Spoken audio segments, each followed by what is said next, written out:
again, my friend. As always, I'm your teacher Cedric. So in today's video tugiye kurera hamwe General Studies and Communication Skills level senior 6 akaba ari mock for the 2024-2025 national examination. Yes, twaba tugiye kurera hamwe part 1 cya section A, no kuva guhera ku kibazo cya mbere kugeza ku cya 14. Yes, in the next part turarebera hamwe section B ndetse na section C. Guys, let's begin. Niba ari ubwa mbere useye no YouTube channel, please click kuri subscribe icon kugira ngo tujye tubana no mu yandi masomo agiye atandukanye. So guys, let's begin. Section A, attempt all questions in this section. Ikaba ifite amanota 55. Question number 1. Choose the best answer from the given alternatives. Guhitamo igisubizo cyacyo ku mahitamo bagiye baduha. Yes, Roman 1. Which practice is most effective in preventing the spread of COVID-19? Ese ni ibihe bikorwa muri ibi bikurikira ikihe gikorwa kirimo cy'ingenzi cyiza cyane mu kwirinda ikwirakwira ry'icyorezo cya COVID-19? Yes, A. Antibiotic use. Kwifashisha imiti yica udukoko. Ni ubwo nituvuga antibiotic wumve nyine iyo miti yica cyasi yica udukoko cyasi ikahagarika gukura kwatwo. Yes, ndetse n'izindi microorganisms. None B. Hand washing and masks. Gukaraba intoki ndetse no kwambara udupfukamunwa.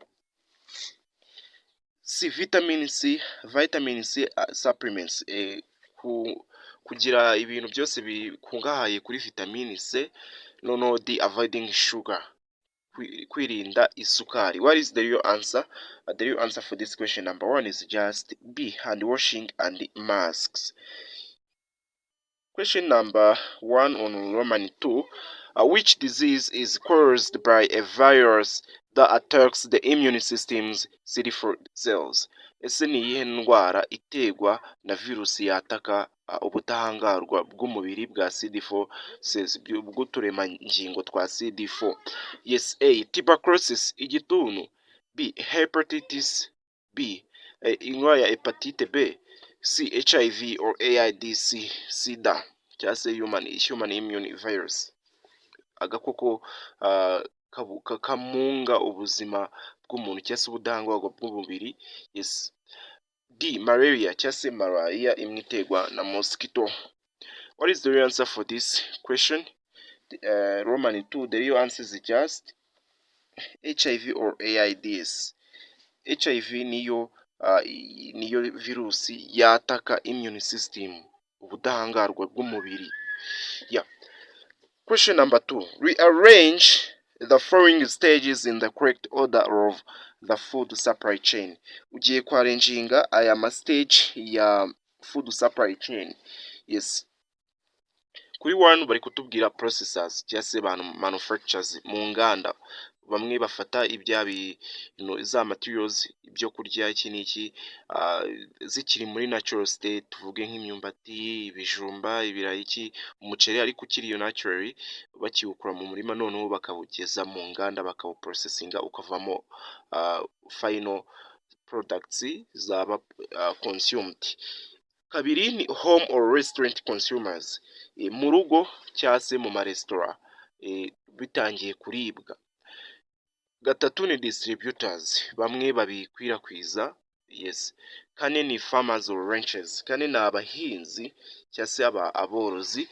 Gatanu ni waste disposal or compost, kubijya mu gihe byamaze kuba imyanda. Yes, cyangwa se ari ibyo kujugunywa nyine bikavamo ifumbire. So kuri A bari kuvuga ngo turatondeka duhereye kuri kane, tujye kuri stage ya mbere, ya gatatu, ya kabiri n'iya gatanu. Kuri B ni 2, 3, 1, 5, 4. Kuri C ni 1, 4, 2, 3, 5. Kuri D ni 5, 2, 3, 1, 4. What is the correct sequence among the following? Yes, the correct sequence ni A. A ni your correct sequence.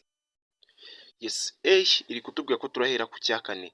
First of all duhera ku bahinzi nibo bahinga cyangwa se ba ranchers, no tugahita dukurikizaho manufacturers bikava mu murima tugahita tubijyana mu nganda, noneho twabivana mu nganda hakajyaho ababidistributing ababikwirakwiza ku masoko hirya no hino, noneho kabiri ni home restaurant consumers, iyo byamaze kugera ku masoko natwe tuhita tubihaha cyangwa se muri za resitora tukabikonsuminga, noneho finally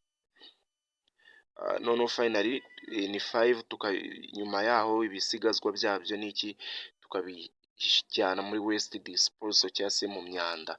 So niyo correct sequence among those four ones. Question number 3. Kamanzi works as a sales agent for Company X that supplies electronics in the country. He is entitled to a 4.5% commission of any total sales he makes in a month above 25,000 in 2,500,000 in December 2016. He made sales worthy running francs 7,500,000. How much was Kamanzi paid that month? Circle the correct answer. Yes, ngo Kamanzi ni umu agent ucuruza, akaba akorera kampani yitwa X, noneho akaba acuruza nyine ibintu bijyanye na electronic, ibikoresho bya electronic mu gihugu agenda bikwirakwiza. Bamuhaye agahimbazamusyi kane n'ibice 5% y'amafaranga yose azajya acuruza mu kwezi mu gihe yacuruje ari hejuru y'ibihumbi 250. Mu kwa 12 rero muri 2016 yaje gucuruza amafaranga izo electronics zihwanye n'agaciro k'amafaranga ibihumbi 75. None bari kubaza se na amafaranga angana iki nuza Kamanzi bamwishyuye, niye komisiyo ingano ya komisiyo baba baramwishyuye muri iyo mpamvu muri uko kwezi. Uraza gusa kurenga cyangwa se gucaho akazeru ku gisubizo cya nyacyo. A ni ibihumbi 22,500 by'amanyarwanda. B ni ibihumbi 35,500 by'amanyarwanda. C ni ibihumbi 10,500 by'amanyarwanda. D ni ibihumbi 30,500 by'amanyarwanda. So guys, the real answer for this question number 3 is A, ni ibihumbi 22,500. Reka tukore calculations turebe buryo ki ari the real answer ari iyi A y'ibihumbi 22,500 atari B cyangwa C cyangwa se D. Yes, original question twayibonye niyo maze gusobanura. So tugiye gukora correction, tugiye kugikosora step by step, intambwe ku yindi. Total sales twabwiwe yuko muri uko kwezi kwa December mu mwaka wa 2016 yacuruje ibicuruzwa bihwanye n'agaciro k'ibihumbi 75. So commission is only earned on the amount above. Komisiyo twabwiwe yuko azajya ayinjiza, ya komisiyo ingana na 4.5%, ngo azajya yinjiza ku mafaranga ari hejuru y'ibihumbi 250. So bivuze yuko kugira tubona ayo mafaranga ari hejuru y'ibihumbi 250, turaza gufata yandi yose total yayo yakoreye muri December 2016 ni ibihumbi 75, dukuyemo ya 250 twiste tubasha kumenya amafaranga araza gukoreraho komisiyo yane n'ibice 5%. Ubwo rero ni ibihumbi 50.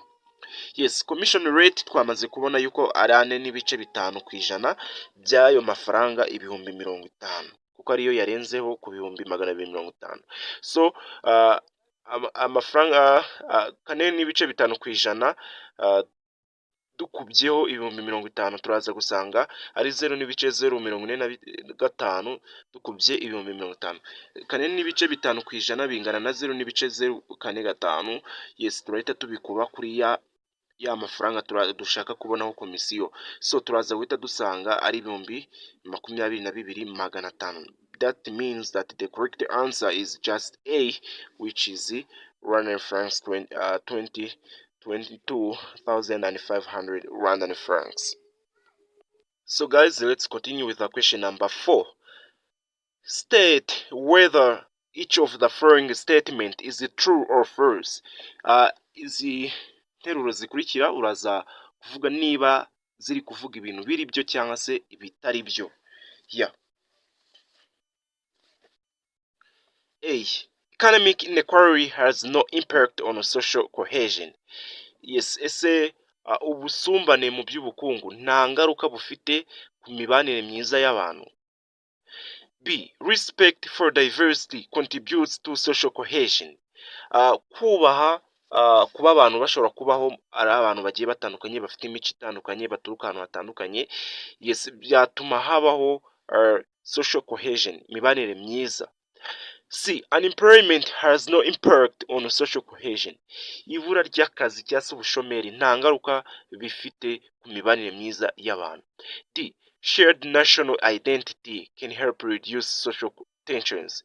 Kuba abantu basangiye ubwenegihugu byafasha mu kugabanya inuza social tension cyangwa se amakimbirane hagati y'abantu. E. Equal treatment and non-discrimination promote fairness and strengthen social cohesion. Kwita abantu kubitaho mu buryo bumwe bungana, equal treatment, kubafata neza mu buryo bungana ndetse no kudaheza bishobora guteza imbere imibanire myiza cyangwa se kuyiteza imbere cyangwa se gutuma abantu babana neza bitewe n'uko bafashwe kimwe cyangwa se badahejwe. Yes, icyo kibazo cya kane, izi nteruro kuva from A to E ugomba kuvuga imwe muri zo niba ari true cyangwa se ari false. So let's check out the real answers for this question number 4. Yes, ikibazo cyabazaga rero niba ari ukuvuga niba izo statement ari true cyangwa se false. So statement ya A yabaza niba economic inequality has no impact on social cohesion. That is false. Economic inequality has no impact on social cohesion ni false, ahubwo economic inequality ifite impact cyangwa se bigira ingaruka kuri social cohesion. So iya B ni respect for diversity contributes to social cohesion. Yes, that is true. Mu gihe kuri C unemployment has no impact on social cohesion, that is false, ntabwo ari byo, ibura ry'akazi bigira ingaruka ku mibanire myiza y'abantu. Mu gihe kuri D babazaga shared national identity can help reduce social tensions. Yes, that is true. Kuba abantu basangiye ubwenegihugu byabafasha mu kugabanya amakimbirane hagati yabo. So kuri statement ya 4 bavugaga ngo equal treatment and non-discrimination promote fairness and strengthen social cohesion. That is true. Ufata abantu kimwe ntunabaheze byatuma habaho social cohesion. Let's continue. Question number 5 yo irabaza iti classify the following consequences under the correct category in the table.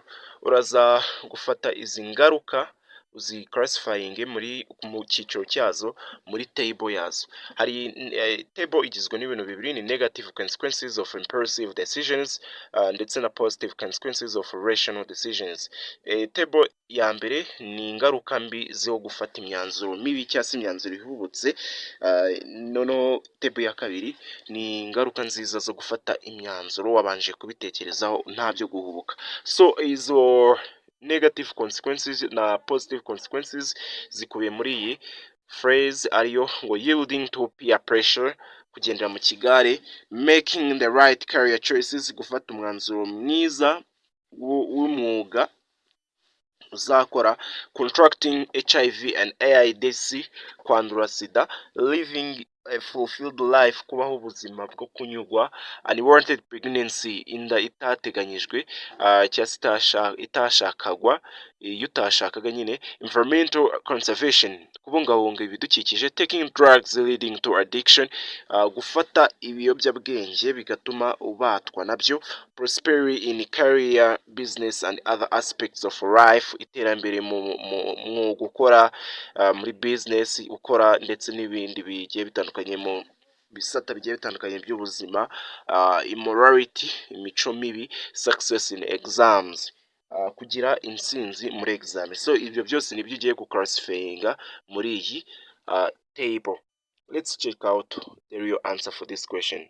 So negative consequences of impulsive decisions ni taking drugs leading to drug addiction, yielding to peer pressure, contracting HIV and AIDS, unwanted pregnancy and immorality.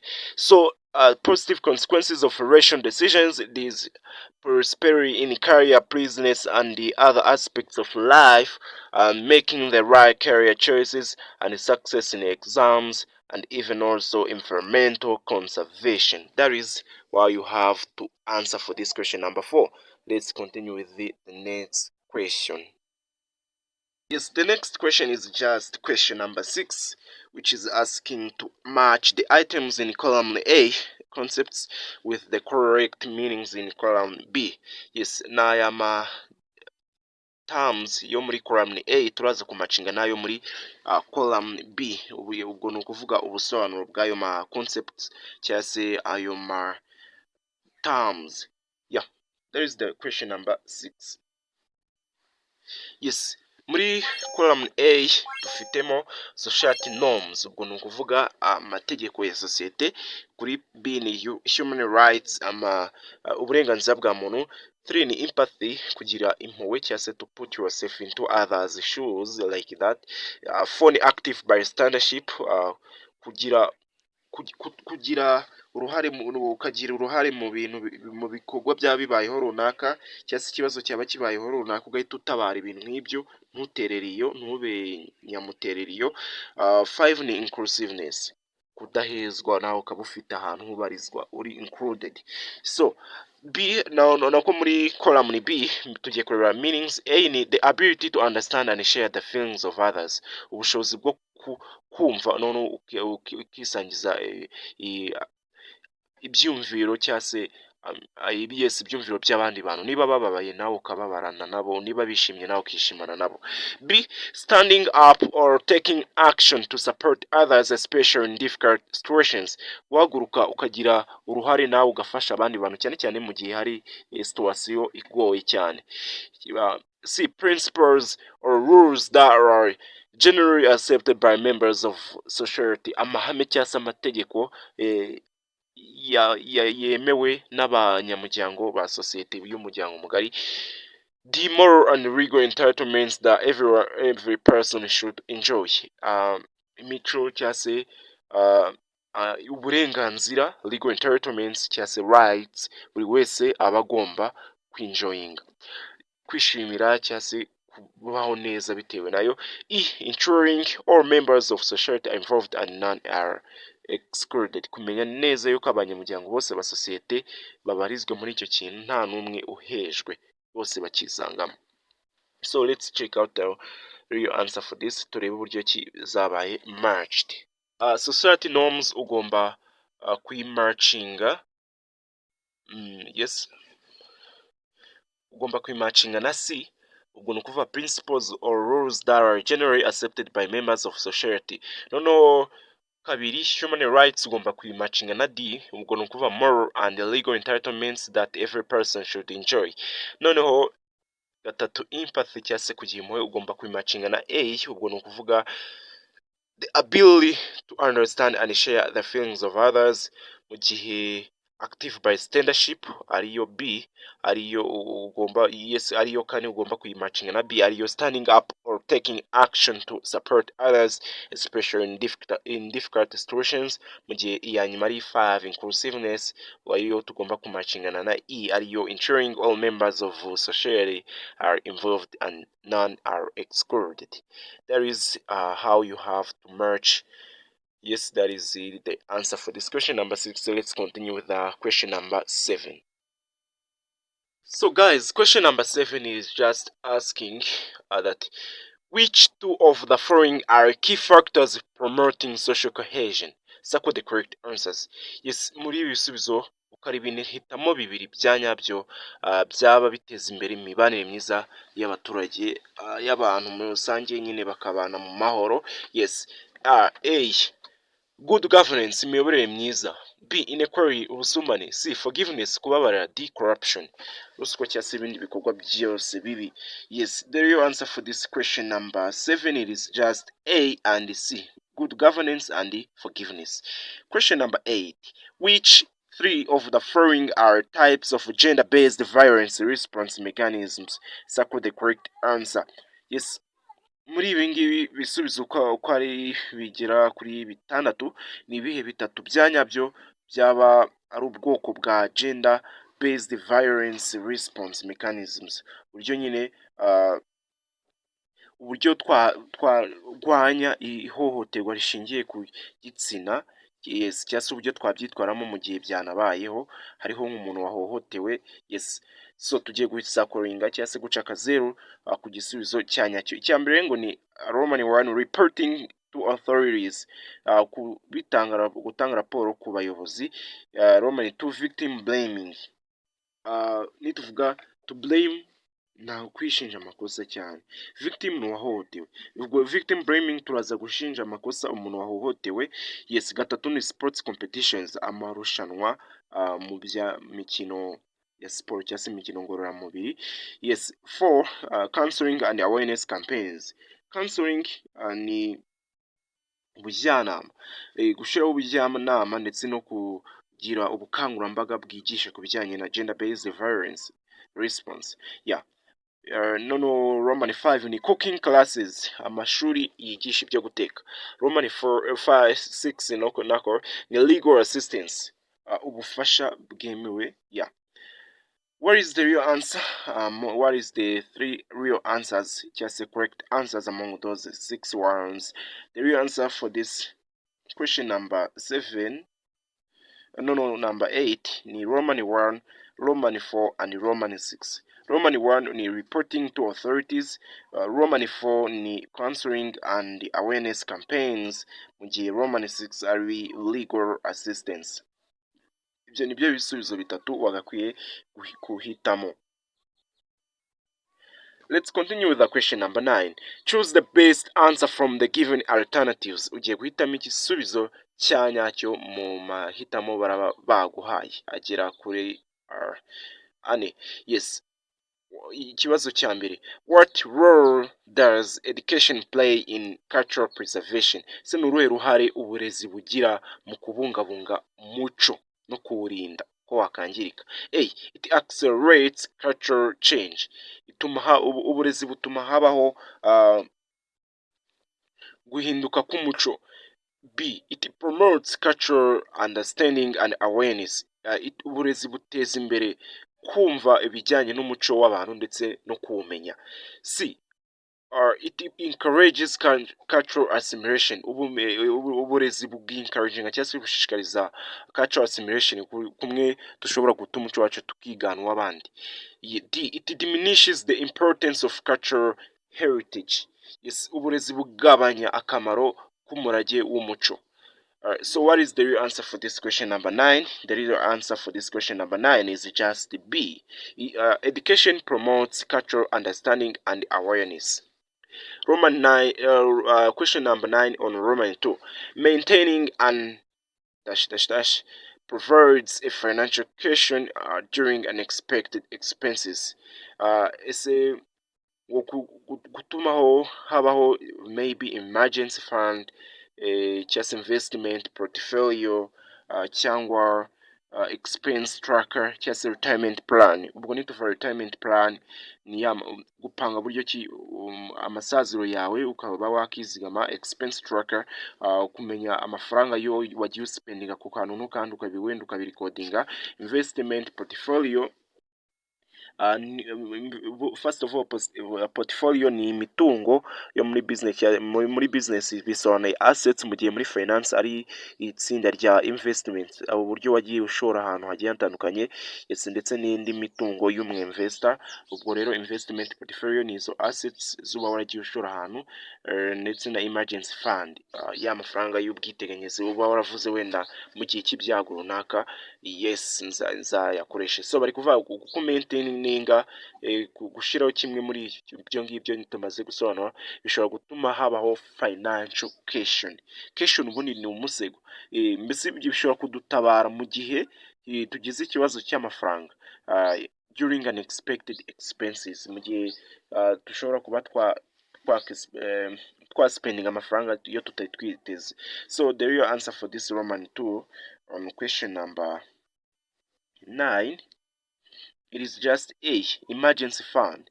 Maintaining an emergency fund provides a financial cushion during unexpected unexpected expenses. Kuba twarashizeho amafaranga yo kwitabara mu gihe nyine tugize nk'ibyago runaka, byadufasha kuba twakemura ikibazo cy'amafaranga mu gihe habayeho ibintu bidutwara amafaranga tutari twiteze. So let's continue with the question number 9 with on Roman 3. Roman ya gatatu, creating a helps individuals plan their spending and saving. Gukereya cyangwa se gushyiraho budget, ingengo y'imari, financial plan, spending tracker cyangwa se savings goals, byadufasha gupanga uburyo ki tuzaspendinga amafaranga yacu, tuzakoresha amafaranga yacu n'uburyo tuzayazigama. So what is the answer for this Roman 3? It is just A, creating a budget, gushyira ingengo y'imari. Let's continue with the Roman 4. Saving regularly allows individuals to take advantage of opportunities. Kwizigama kenshi gashoboka bituma abantu bafatanya amahirwe yo kwinvestmentinga, yo gushora imari. B, financial y'amafaranga. C, growth yo gukura. D, ya income yo kwinjiza amafaranga, y'amahirwe yo kwinjiza amafaranga. What is the real answer? The real answer for this Roman 4 is just A, investment opportunities. Kuzigama kenshi bituma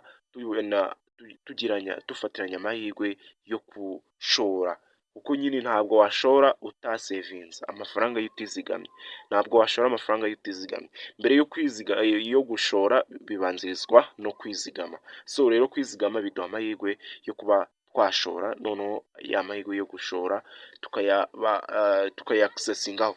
Let's continue with the Roman 5. Which of the following is the long-term saving goals? Muri bikurikira, muri izi alternatives zikurikira, ni iyihe irimo y'urugero goal cyangwa se intego ushaka kugeraho binyuze mu kwizigama igihe kirekire? A, savings for vacation next month, kuzigamira ibiruhuko by'ukwezi gukurikira. B, building an emergency fund, yes, kubaka amafaranga, ukizigama amafaranga yo kuzaba y'igihe cy'ibyago byagera. C, saving for retirement, kuzigamira izabukuru. D, buying a new gadget, kugura igikoresho gishya. What is the real answer for this Roman 5? The real answer is just C, saving for retirement, kwizigamira amafaranga y'izabukuru. Yeah. Let's continue with the question number 10. Mbibutsa tugiye kurebera hamwe ibibazo 14. So tugeze ku kibazo cya 10. State whether each of the following statements is true or false. Uravuga niba izi statement hari ziri kuvuga iby'ukuri cyangwa se ziri kuvuga ibintu bipfuye. A, neocolonialism. Yes. Neocolonialism in Africa is characterized by economic exploitation and dependency on former colonial powers and multinational corporations. Ubwoko bushya bw'imikolonize muri Afrika burangwa no kunyunyuzwa cyangwa se kwibwa, exploita umutungo wacu ndetse no kwishingikiriza ku bihugu byahoze bidukolonije ndetse na za multinational corporations. Yes, that is true. B, the East African Community EAC has its headquarters in Kampala, Uganda. Ese ni true cyangwa ni false? Turaza kubirebera hamwe. Ese ni true cyangwa ni false? Turabirebera hamwe. C, Rwanda is a member of South African Development Community SADC. Ese u Rwanda ni kimwe mu bihugu by'ibinyamuryango bya SADC, umuryango wo mu bihugu by'amajyepfo ya Afrika bishinzwe iterambere. Yes. Ni yes or no? Turaza kuchecking. D, the regional bloc in which Rwanda is a member state helps to reduce trade barriers and create larger markets. Umuryango wo mu karere u Rwanda rubarizwamo ubufasha kugabanya trade barriers, imbogamizi mu by'ubucuruzi, ndetse bikanakireya amasoko, bikakireya isoko rigari. Ni yes or no? Let's check out the real answer for this question number 10.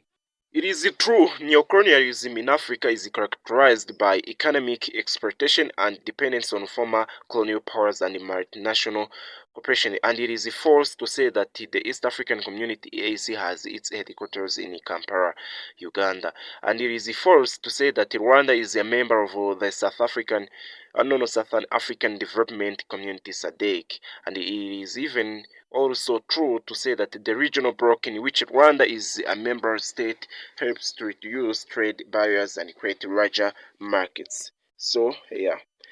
Let's continue with the question number 11. Question number 11 cyasi ikibazo cya 11 kiragira kiti fill in the blank spaces with the foreign concepts. Fishing, biba baribeshye bandika phishing. Yes, ahubwo ni phishing, identity theft, identity fraud na financial scams. Yes, aya materume niyo tugiye kuzuza hano. Yes, kuri meaning yazo. Yes, A dash dash dash are deceptive schemes used by fraudsters to rob people and business organizations of their money. Ni uburyo nyine bwo kumama bwifashishwa n'abamamyi kugira ngo bibe abantu ndetse n'amabusiness bakabiba amafaranga yabo. So igisubizo turaza gushiraho kuri iyi A ni 4. N'aka ka kane ariyo financial scams. Financial scams niyo turuzuza hano muri A. Twagiye kuri B. The unauthorized use of someone else's personal information such as social security number or financial details for fraudulent purposes. Ngo uburyo butemewe bwo kuba wakoresha amakuru y'umuntu runaka cyangwa se ibimuranga, tuvuga urugero nk'ikarita ye y'umutekano cyangwa se financial details, ukabikoresha nyine mu buryo bwa fraude cyangwa se bw'ubumamyi. Yes, ibyo ngibyo rero ariyo B turaza kuyimacinga ni ya kabiri, ubwo ni ukuvuga identity theft. Ni identity theft niyo the unauthorized use of someone else's personal information such as social security number or financial details for fraudulent purposes. So twagiye kuri C. Fraudulent emails or messages pretending to be from legitimate organizations to trick individuals into revealing sensitive information. Uburyo bakoresha ama-email cyangwa se andi ma-message, ubundi butumwa butari ubwa nyabwo bukigira nk'ahari buturuka muri organization yemewe. Tuvuga urugero bakakohereza nka link ishobora gutuma wumva umeze nk'aho like igahita ikujyana ku rubuga rugiye kumera nka WhatsApp cyangwa se nka Facebook, ukaba wakuzuzamo amakuru yawe kandi nyamaze urwo rubuga atari urwanyarwo, noneho wamara kuyuzuzamo bagahita bayamenya. Yes, uri kumva wagwigize nk'aho ari legitimate organization. Yes, ibyo byose rero ugasanga bakutwaye amakuru. Ubwo buryo ni ubuhe? Ubwo buryo ariyo C ni turayimacinga n'aka kantu ka mbere ari byo phishing. Phishing nibyo fraudulent emails or messages pretending to be from legitimate organization to trick individuals into revealing sensitive information. So kuri D is the unauthorized use of another person's identity to deceive or defraud someone else. Yes, mu buryo butemewe bwo kwifashisha ibiranga umuntu ukaba uri kujijisha cyangwa se ukaba wamama abandi bantu kugira ngo umama abandi bantu ukifashisha ibikuranga ariko by'undi muntu. Yes, that is to mean kuri D turaza kuyimacinga ni ya gatatu, ubwo ni ukuvuga identity fraud. Let's continue with the question number 12. Yes, ikibazo cya 12 kikaba kiri kubaza kiti circle the correct answer from the following statements. Mu ntero ziraba zikurikira uraza gusa kurenga ku gisubizo cya nyacyo. Let's begin with the question number 12 on Roman 1. Which of the following is a good way to manage debt? Muri ubu buryo bukurikira ni ubuhe buryo bwa nyabwo bwiza bwo kugira iki bwo kumanaginga ideni? A. Ignoring repayment, kwirengagiza kwishyura. B. Nyine bakakuguza ntuzishyure.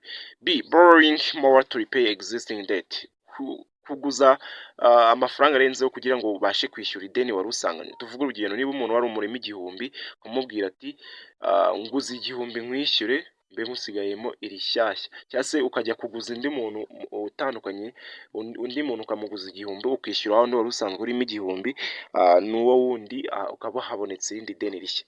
C, making a repayment plan, cyangwa se gushyiraho uburyo gahunda y'uburyo uzishyuramo. D, avoiding your creditors, cyangwa se kwirinda abantu bagiye bakwindika cyangwa se baguha ideni. Yeah, the real answer for this question number 12 on Roman 1 is just C, making a repayment plan. So question number 12 on Roman 2 is asking, which of the following is the main purpose of saving money? Muri ubu buryo bukurikira ni iyihe mpamvu nyamukuru yo kuzigama amafaranga? To spend more on luxury items.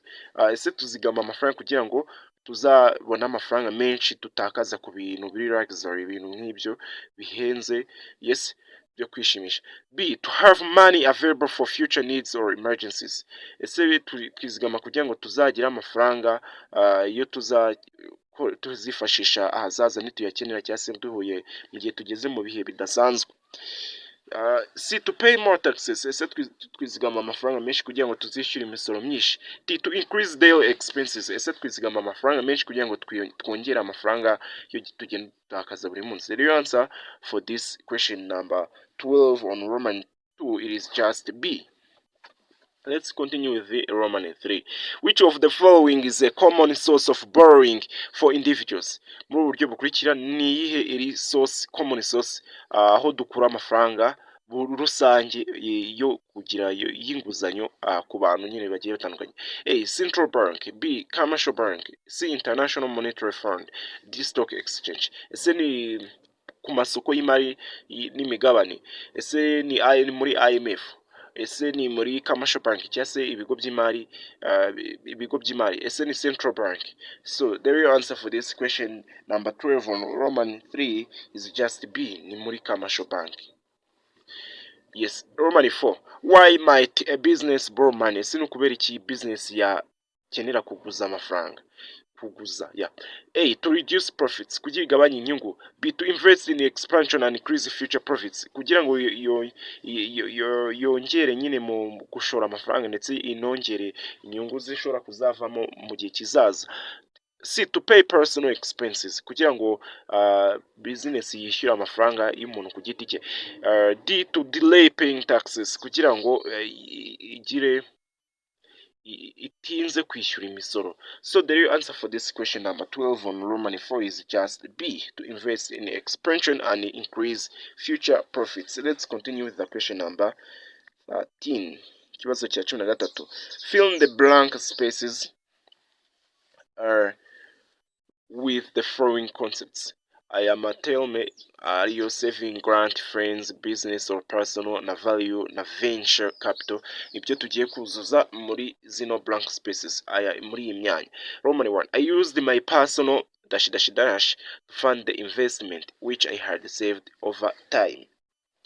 Ngo nje nifashisha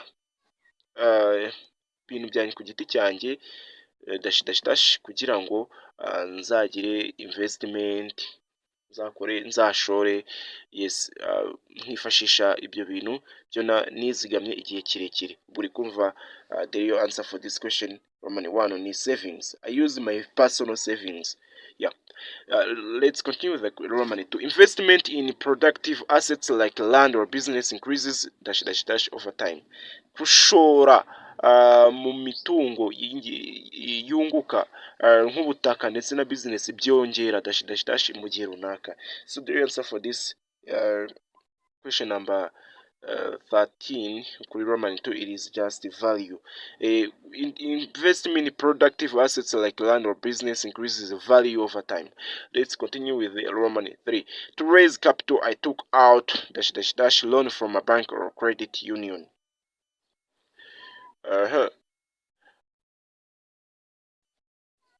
Yes, ngo kugira nzamura igishoro ngo nkura ... inguzanyo muri banki cyangwa se kuri credit union. So the real answer for this question number ikibazo cya 13 kuri Roman ya gatatu ni business or personal. To raise capital, I took out a business or personal loan from a bank or credit union. Let's continue the Roman 4.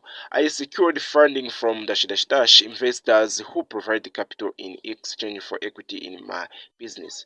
Ngonja nkura amafaranga yaturutse dash dash dash investors abashoramari bo bampa igishoro nyine, yes, nkayishyira muri business. So the Roman foil is just venture capital. I secured funding from venture capital investors. Yeah. Let's continue with the Roman 5. I received a government dash dash dash or a subsidy designed to support a new business.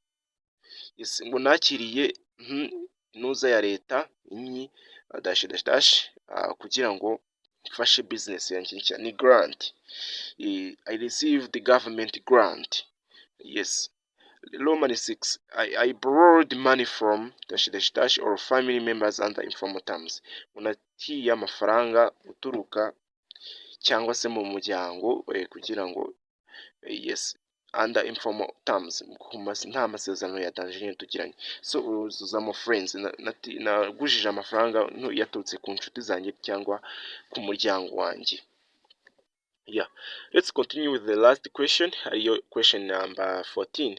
Yes, to reduce the risk of non-communicable disease such as diabetes and hypertension, which two of the following practices should be adopted? Circle the correct answer. Ikibazo kirabaza kiti ese kugira ngo tugabanye ingaruka zo kwandura indwara zitandura, tuvuga urugero nka diabete na hypertension cyangwa se umuvuduko w'amaraso cyangwa se hypertension ndetse yes, which two of the following practices, nibihe bikorwa bibiri bikurikira tugomba kwifashisha cyangwa se tugomba gukoresha kugira ngo twirinde izo ndwara zitandura? Circle the correct answer. A. A salt-rich diet through processed and fatty foods. Yes, ese intungamubiri zikungahaye ku myunyu ngugu binyuze muri bya biryo byabanje cyangwa se bya biribwa byabanje guca mu nganda, ndetse n'ibiribwa bituma umuntu abyibuha bifite ibinure fatty foods. B. Physical inactivity, kutagira ibintu bijyanye na siporo cyangwa akazi kagusaba kumuvinga, gukoresha imbaraga. C. Engage in regular physical activity for at least 30 minutes most days of the week. Yes, kujya ukora mu bikorwa bigusaba kumuvinga cyangwa se bimeze nka siporo nk'imikino ngororamubiri, akazi nyine byibura iminota 30 mu minsi hafi ya yose cyangwa se yose igize icyumweru. D. Limit the intake of sugar foods and beverages, kugabanya ibyo kurya bikungahaye ku sukari ndetse n'ibinyobwa nka za alcohol n'iki n'inzoga. So what is the answer for this question number 14? The real answer for this question number 14, the real answers, just the correct answers is just C and D. Engage in regular physical activity for at least 30 minutes most days of the week. Now limit the intake of sugary foods and beverages. So guys, this is the end of part 1 for this mock of general studies and communication skills. Yari section A. Ko muri part 2 turaza kurebera hamwe section B ndetse na section C. Kuna tubazo dukeya cyane. Guys, this is the end and I was yours teacher Cedric. Nizere ko turabana no mu gice gikurikira kiri somo. Niba ari ubwa mbere wese YouTube channel, please click kuri subscribe icon, kandi niba unakeneye kujoininga WhatsApp group aho urahurira n'abandi banyeshuri mugasharinga ama documents y'ingenzi, mugasharinga ideas, just call me or text me kuri iyo nimero yanjye ya WhatsApp displayed there in the screen. Ndabakunda cyane. Please guys, thank you kandi mbifurije intsinzi.